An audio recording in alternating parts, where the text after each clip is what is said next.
आज से 9 दशक पहले राष्ट्रीय चेतना को जगाने वाले दांडी यात्रा की शुरुआत हुई थी। आज इस मौके पर खास कार्यक्रम में प्रधानमंत्री मोदी हिस्सा लेने के लिए पहुंचे हैं। सीधी तस्वीरें वहां से। तुझसे ही तो जिंदा हूं मैं, मेरे हिंदुस्तान।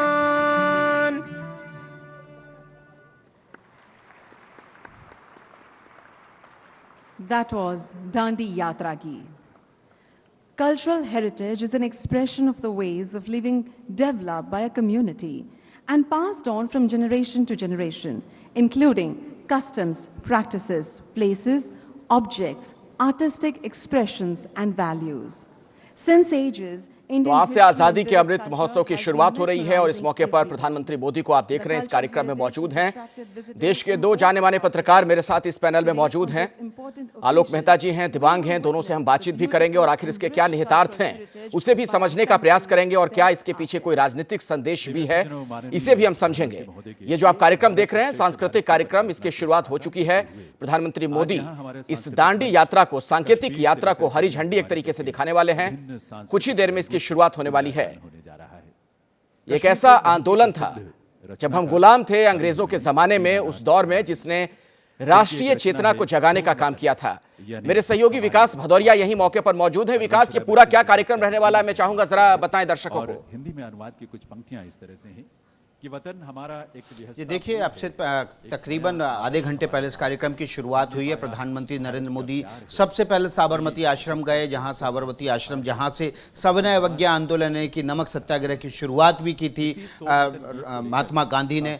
वहां पर उन्होंने दौरा किया, माल्यार्पण किया और वहां पर विजिटर बुक में हस्ताक्षर किए। इसके बाद वे यहाँ पर दांडी पुल के नज़दीक एक सभा का आयोजन किया गया है, जहाँ से वे साबरमती आश्रम के पुनर्निर्माण योजना का शुभारंभ करेंगे और इस अमृत महोत्सव जो कि आज़ादी के 75 साल पूरे होने के 75 हफ्ते पहले से शुरू हुआ है, उसकी भी शुरुआत करने जा रहे हैं। इसके बाद वे दांडी मार्च को यहाँ से हरी झंडी दिखाएंगे और उसके बाद ये कार्यक्रम संपन्न होगा। लेकिन इस कार्यक्रम की ये कार्यक्रम इसलिए भी महत्वपूर्ण है क्योंकि प्रधानमंत्री चाहते हैं कि उस दौर को जो 1930 में था सविनय अवज्ञा आंदोलन, उस समय देश ने जो भोगा है उसको एक बार से फिर से युवा पीढ़ी को बताया जाए और इसलिए पुनर्जीवित करने की तमाम उन आंदोलनों को, उन यात्राओं को कोशिश की जा रही है। मैं बीच में आपको रोक रहा हूँ, सांस्कृतिक कार्यक्रम जो चल रहा है जरा दर्शकों को दिखाते हैं उसकी एक झलकी।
हाँ, सोन वतन, हमारी मातृभूमि।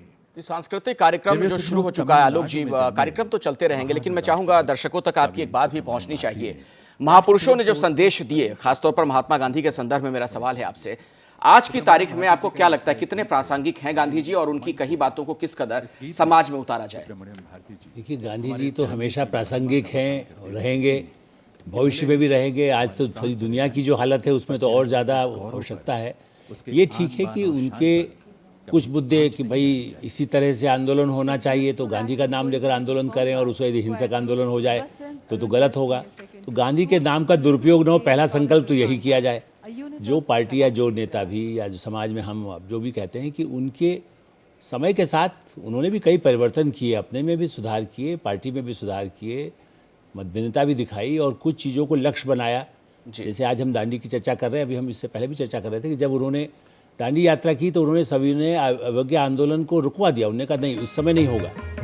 कोई ऐसी स्थिति वो तब भी देश में पैदा नहीं करना चाहते थे। तो हमें ये भी याद रखना है कि गांधी का नाम लेकर के हम उसका दुरुपयोग न करें, उनके मूल्यों को आज की परिस्थितियों के अनुरूप कैसे समाज में और विश्व में उसकी सहायता हो सकती है, उसका लाभ उठाएं। आपके कहने का मतलब ये है कि ये चीजें सिर्फ प्रतीकात्मक ना हो। हाँ बिल्कुल, भले हम पहने कुछ, जैसे कहते हैं ना, वो तो वैसे तो बड़ा हर बार कहते हैं मुंह में राम बगल में छुरी, उस तरह गांधी का नाम लेकर के आप यदि कोई हिंसक कार्यक्रम कर रहे हो, हिंसा कर रहे हो, हिंसक आंदोलन कर रहे हो, या कोई ऐसी सत्ता में रह करके भी जो उस तरह की स्थितियां पैदा होती है या बिना सत्ता के भी जी, तो वो जो उनके आदर्श है, उनका नाम ले, तो उनमें से कुछ चीज़ें ग्रामोद्योग है। आज देखिए, आज हम सब स्किल डेवलपमेंट की बात कर रहे हैं, आज उस ग्रामोद्योग को उसी ढंग से यदि बढ़ाया जाता, कुटीर उद्योग को बढ़ाया जाता, सूरज की पूजा की जाती है, लेकिन आज देखिए सौर ऊर्जा का यदि उपयोग हो, तो गांधी ने कई स्वदेशी बातों को भी जो कहा था उसको आज भी, आज गाँव में, आज आदिवासी इलाकों में आज भी उसकी ज़रूरत है। उनका जो शोषण है उसको तब रुकेगा जब उनका सामान भी कैसे अच्छा बिक सके। तो हम गांधी के नाम लेकर के जब भी बात करते हैं तो उनके वो वही आज भी लागू होता है, क्योंकि कई स्थितियाँ समाज के लिए, देखिए सत्ता से नहीं जोड़े उसे, सत्ता के गुण अवगुण होंगे, इसीलिए तो गांधी तो कभी सत्ता में उस तरह से नहीं रहे ना। वो आज़ादी के समय उनका कोई ये नहीं था कि मैं इस पद पर रहूँगा, बल्कि आप 15 अगस्त में फोटो गांधी जी का नहीं दिखाई देता उस समय, वो नेहरू यहाँ पर थे, गांधी तो दूर बैठे हुए थे। उन्होंने ये नहीं कहा कि मैं उस समय संसद भवन में और दिल्ली में लाल किले पर दिखाई दे। तो ये एक गुण होना है कि आप अपने को पीछे रख करके कैसे नेतृत्व देते हैं और समाज को एक तरह से मजबूत करते हैं। चलिए एक बार फिर से चलते हैं विकास भदौरिया के पास। वहां पर इस कार्यक्रम में विकास भदौरिया मौजूद हैं, हमारे सहयोगी। विकास, अब आगे क्या कार्यक्रम रहने वाला है, कुछ सूचना और अगर दर्शकों तक आप पहुंचाएं। यहाँ देखिए, अभी सांस्कृतिक कार्यक्रम चल रहे हैं, इसमें अलग अलग राज्यों की जो सांस्कृतिक झलकियाँ हैं, झांकियाँ हैं, नृत्य हैं, गान हैं, गीत हैं, वे पेश किए जाएंगे।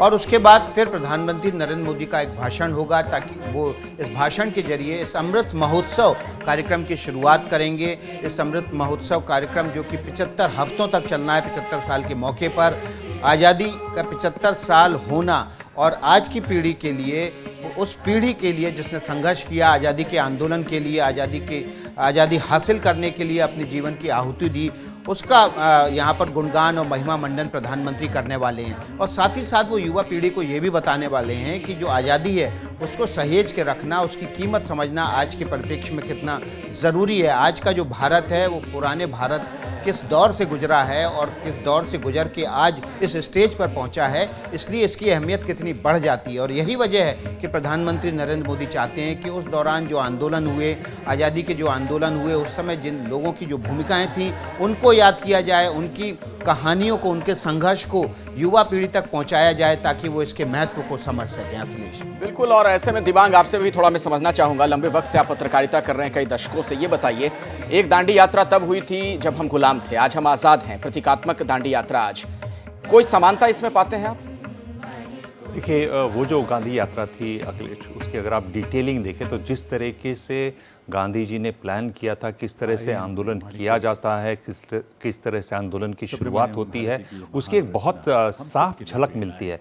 यानी गुजराती अखबारों में उन्होंने लिखा कि हम आपके पास आ रहे हैं गांव में, पर खाना बहुत सादा बनाइएगा, उसमें तेल मिर्च मसाला बिल्कुल मत डालिएगा, हमें और कुछ नहीं चाहिए, सिर्फ एक साफ जगह चाहिए, क्योंकि जितने भी ये मार्च कर रहे हैं 81 लोग, ये अपने बेडिंग साथ में लाएंगे, यानी सोने का जो गद्दा वगैरह है वो साथ लेकर आएंगे।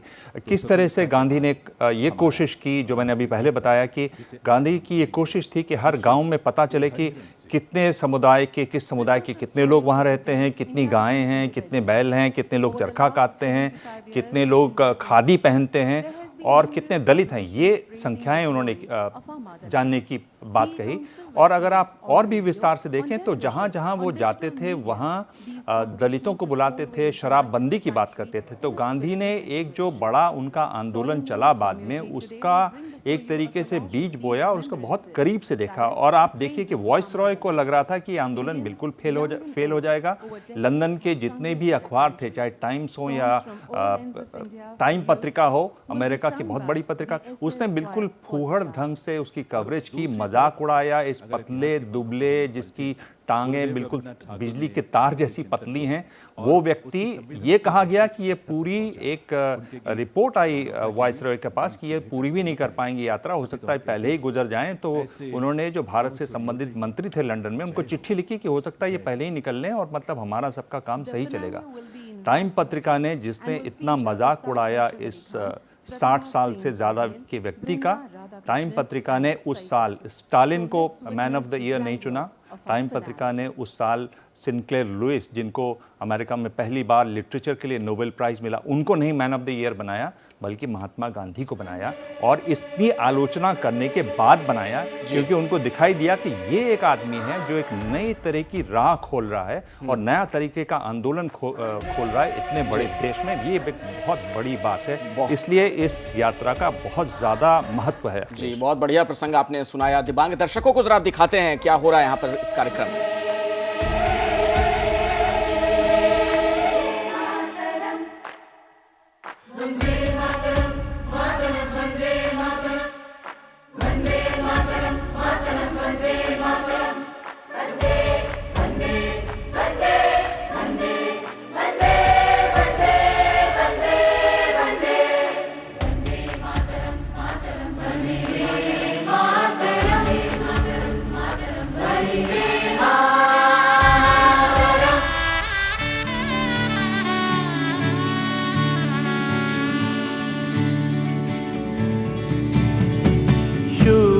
ज्योत्स्ना पुलकितयामिनी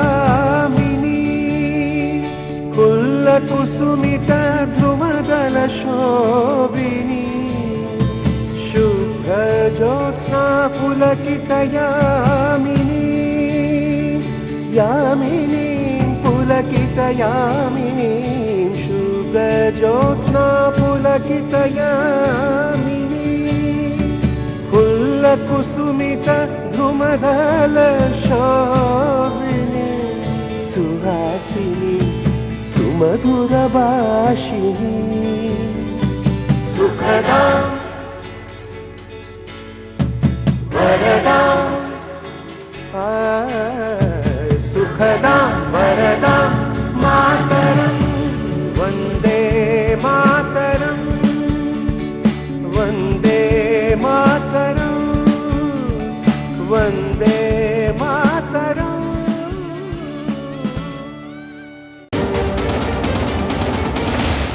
दे दी हमें आजादी, बिना खडक बिना ढाल, साबरमती के संत तूने कर दिया कमाल। आज इसी साबरमती के संत के आश्रम में प्रधानमंत्री मौजूद हैं और एक बार फिर से उस दांडी यात्रा को याद करने की कोशिश की जा रही है इस सांस्कृतिक कार्यक्रम के जरिए। देखिए आप।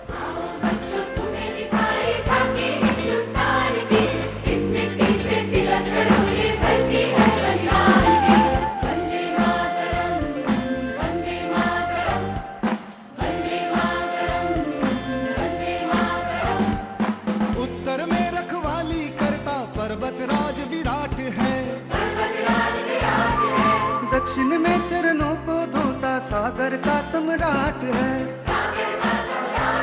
और जमुना जी के तट को देखो, गंगा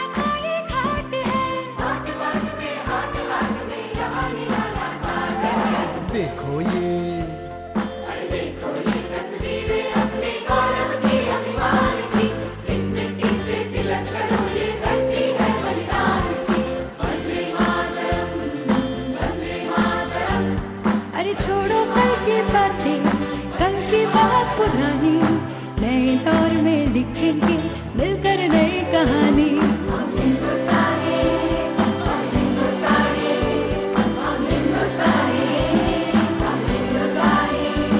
ये देश है वीर जवानों का, ये देश है वीर जवानों का, अलबेलों का, मस्तानों का, इस देश का यारो, इस देश का यारो क्या कहना। सिंध नदी इनमीसै நிலவினிலே சேரன நாட்டிளம் பெண்களுடனே சுந்தர தெலுங்கினில் பாட்டு செய்து தோணிகளோட்டி விளையாடி வருவோம். சிந்து நதியின் இசை நிலவினிலே சேரன நாட்டிளம் பெண்களுடனே சுந்தர தெலுங்கினில் பாட்டு செய்து தோணிகளோட்டி விளையாடி வருவோம். சிந்து நதியின் இசை நிலவினிலே. मेरे साथ स्टूडियो में दो खास मेहमान मौजूद हैं। वरिष्ठ पत्रकार आलोक मेहता जी हैं, दिव्यांग भी हैं, इनसे भी हम बातचीत करेंगे। लेकिन पहले जरा आपको हम लिए चलते हैं साबरमती आश्रम, जहां पर दांडी यात्रा को एक बार फिर से जीवित करने का प्रयास, पुनर्जीवित करने का प्रयास और लोगों तक एक संदेश देने की कोशिश है। प्रधानमंत्री मोदी इस कार्यक्रम में मौजूद हैं और ये देखिए सांस्कृतिक कार्यक्रम की एक झलक आपके सामने।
नवा सूर्योदय जय जय जय हो, जय हो, जय हो, जय हो,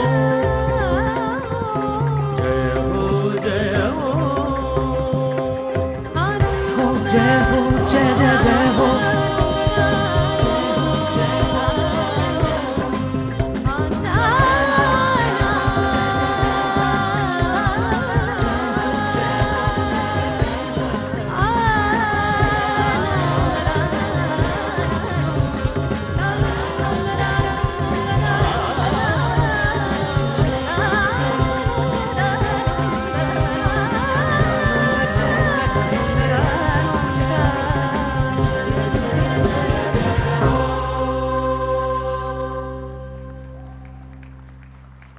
That was the grand finale which depicted India's unity in diversity. तो सांस्कृतिक कार्यक्रम की झलकियां लगातार आप देख रहे हैं। मेरे सहयोगी विकास भदौरिया इसी कार्यक्रम में वहां मौजूद हैं, उनके पास में पहले जरा आपको लिए चलता हूं। और विकास, जो ये हम कार्यक्रम देख रहे हैं कब तक चलने वाला है? और आप जो कह रहे थे कि प्रधानमंत्री मोदी इस दांडी यात्रा को, सांकेतिक यात्रा को हरी झंडी दिखाएंगे, ये कब तक होगा? कोने कोने तक इसकी पहुंच होगी, यही हम सबका प्रयास।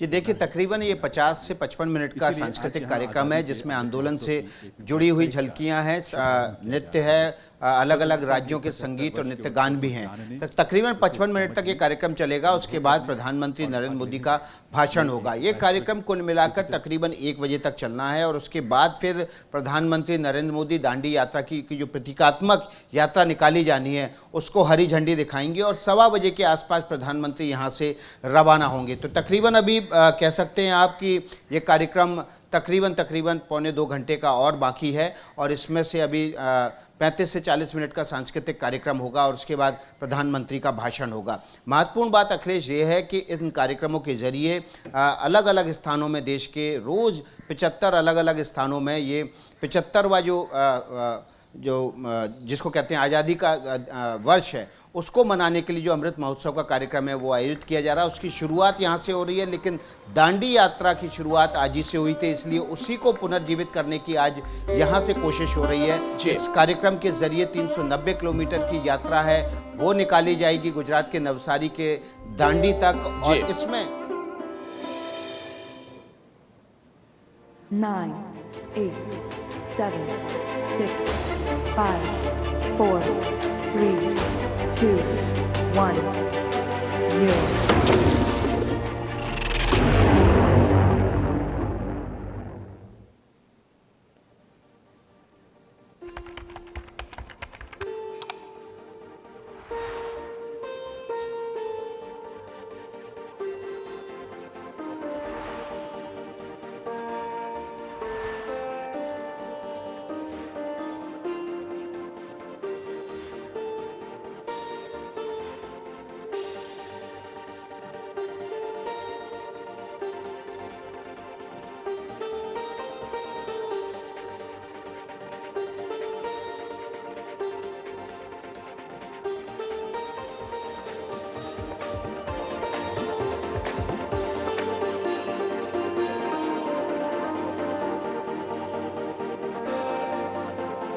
इस कार्यक्रम की जो झलक है वो तो हम आपको दिखाते रहेंगे, लेकिन दिबांग आपसे एक टिप्पणी इस पर चाहूंगा। क्या इस तरीके के कार्यक्रम आपको ये लगता है कि एक मौका होता है कि मौजूदा पीढ़ी तक हम इतिहास के उन सुनहरे पन्नों की जो यादें हैं उसको पहुंचाएं?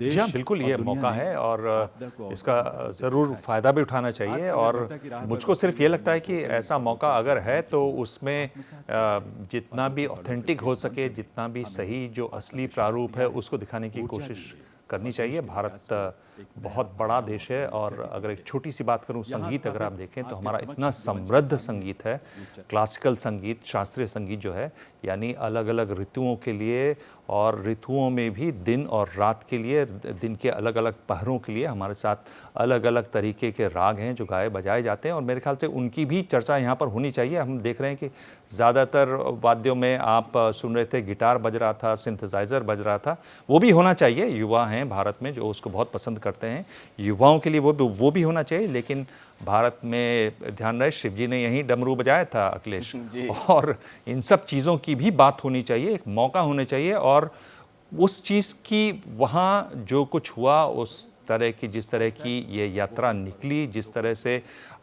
11 अलग अलग राज्यों से लोग उसमें शामिल हुए उस यात्रा में। आप ये देखिए कि गांधी 15 में यहाँ पर आए, 30 में ये यात्रा निकाली और उन्होंने 11 अलग अलग राज्यों से लोगों को जुटाया, अलग अलग धर्मों के लोगों को जुटाया। उसमें एक क्रिश्चियन भी थे, कई मुसलमान भी थे और दलितों को उसमें जुड़ाया। तो ये सारी बातें भी आनी चाहिए समग्र रूप से, उसकी जो गहराई है वो भी आ जानी चाहिए। बिल्कुल आप सही कह रहे हैं कि जो वाकई में भारतीय संस्कृति है, जो सभ्यता है, उसकी एक झलक यहाँ देखने को मिले। आजादी का अमृत महोत्सव, जी हाँ, इसकी शुरुआत हो चुकी है प्रतीकात्मक दांडी यात्रा के जरिए। प्रधानमंत्री नरेंद्र मोदी अभी इस कार्यक्रम में मौजूद हैं। आपको लिए चलते हैं सीधे इस कार्यक्रम में। आप देख रहे हैं मंच पर मौजूद प्रधानमंत्री मोदी और लगातार अलग अलग सांस्कृतिक कार्यक्रम यहां पर हम देख पा रहे हैं। 75 वर्ष पूर्ण होने के 75 सप्ताह पहले साबरमती की इस पवित्र धरती पर और दांडी यात्रा तो हम आपको सुनवाएंगे प्रधानमंत्री मोदी का कुछ ही देर में यहाँ पर संबोधन भी होना है। लेकिन आलोक जी, पहले आपसे एक कमेंट इस पर मैं चाहूंगा। ये जो आजादी का अमृत महोत्सव है, आज से इसकी शुरुआत हो रही है, आप इसको किस तरीके से देखते हैं, इसके क्या मायने मतलब? देखिए, पहला तो ये कि नई पीढ़ी को भी एक तरह से और चीज़ों को याद दिलाई जाए कि आज़ादी किस कठिनाई के साथ मिली। नमक का यदि कानून था, यदि उसको तोड़ना था, तो आज भी जो कानून बनते हैं, ऐसा कानून जिससे आदिवासी इलाकों के लिए भी यदि कुछ काम होना है तो ऐसे कानून से उन सबको कहीं ऐसे संकट ना आने पाए, नंबर 1। दूसरा ये है कि जो मुझे लगता है कि आज़ादी, जो आर्थिक आज़ादी की लड़ाई अभी जारी है, इसके साथ एक ही संदेश जरूर होना चाहिए, क्योंकि यही लक्ष्य भी था कि हम जो अपना बनाते हैं, हम अपना करते हैं, जो शायद प्रधानमंत्री नरेंद्र मोदी ने भी शायद क्या मतलब बाकायदा घोषित कर रखा है, आत्मनिर्भर होना।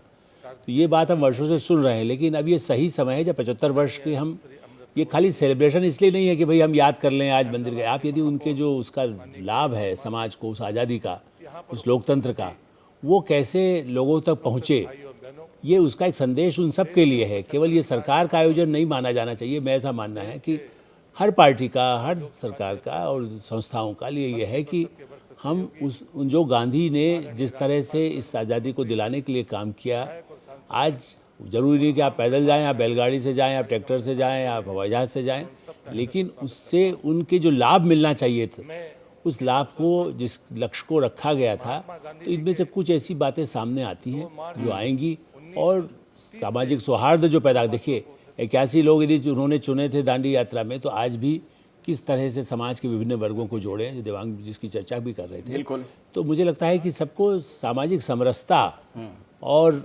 लोकतंत्र, आज़ादी को अक्षुण्ण रखने की जो संकल्प होना चाहिए, वो हमारी एक पूरी नई पीढ़ी आगे जिसने कभी देखा नहीं ना, हमने भी नहीं देखा था वो तो, लेकिन उसके बाद दूसरे संघर्ष देखे, आज दूसरी चुनौतियां हैं। बिल्कुल। तो गांधी के आदर्शों को वर्तमान परिस्थितियों में कैसे अपनाया जाए, बिल्कुल, ये बिल्कुल, ये बहुत सही बात आप कह रहे हैं कि ये बड़ा जरूरी है इस चीज को कि हम अपने जीवन में कैसे उनके विचारों को उतारें, ना कि सिर्फ प्रतीकों तक उन्हें समेट कर हम रखते हैं।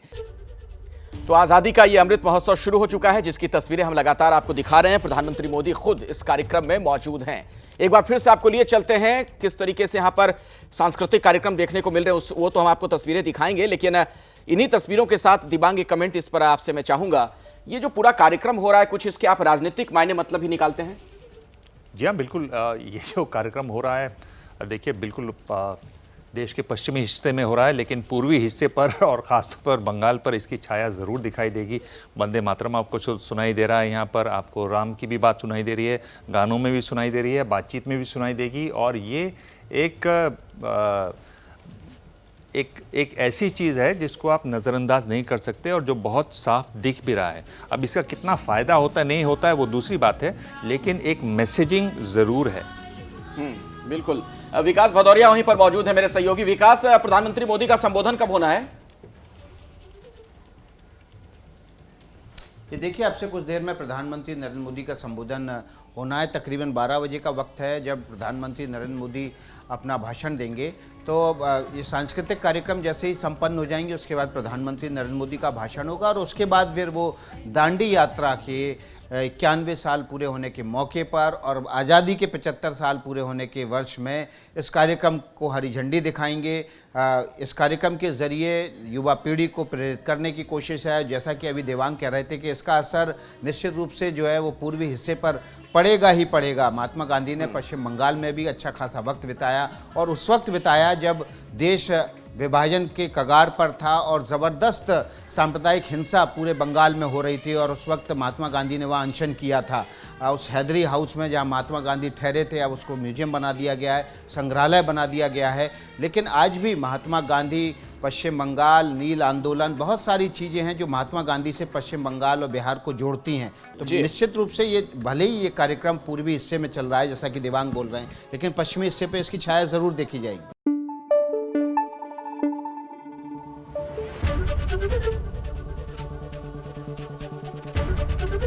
एबीपी न्यूज आपको रखे आगे।